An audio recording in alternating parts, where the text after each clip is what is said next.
Hello, my name is Mary R., and I am a genre junkie.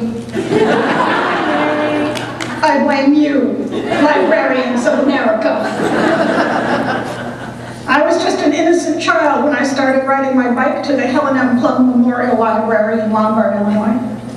Every Saturday morning all summer long, one of the librarians would read Dr. Seuss books to little kids under a big old maple tree in front of the library.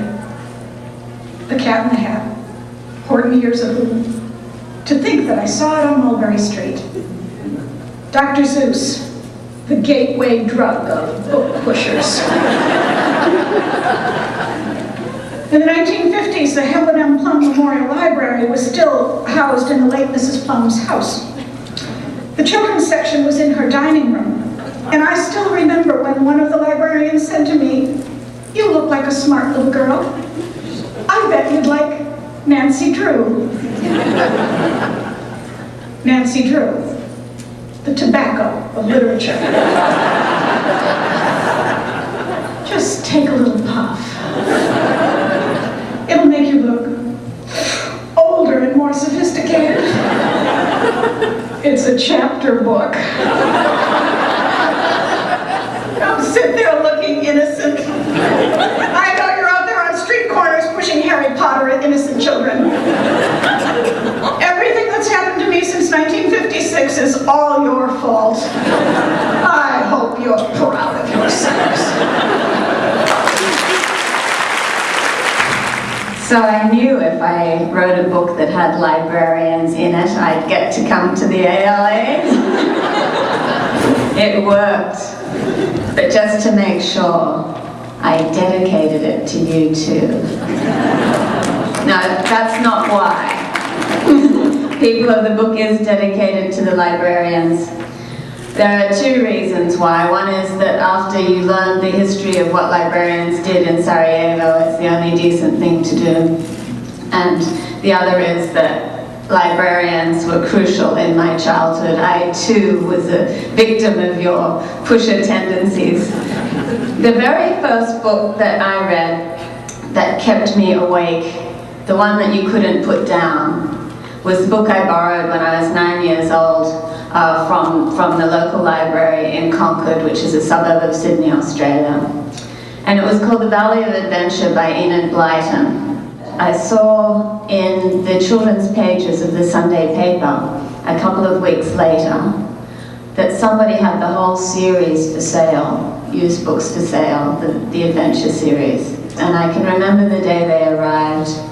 I was so excited. I laid them out in series on the green carpet of our dining room floor. And I started to have this weird feeling.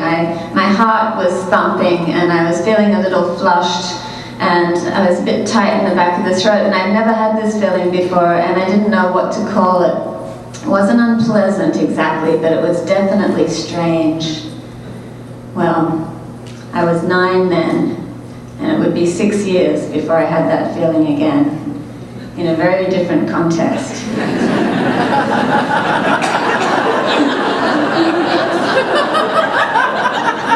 And of course by then I had a word for it, and that word was lust. I still would like to hear, do you ever worry about the future of the book as people who write historical fiction and any other kind of fiction? Do you think that the book will be replaced as a medium? The idea of a Kindle probably appeals to me pretty strongly. My books are hideously abused. I scribble on them, I dog-ear them, I do all kinds of terrible things to them because they're tools for me.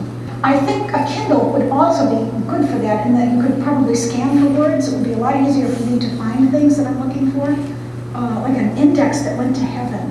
If you did global searches for a word, that would be great. So I didn't really see how this could be a tremendous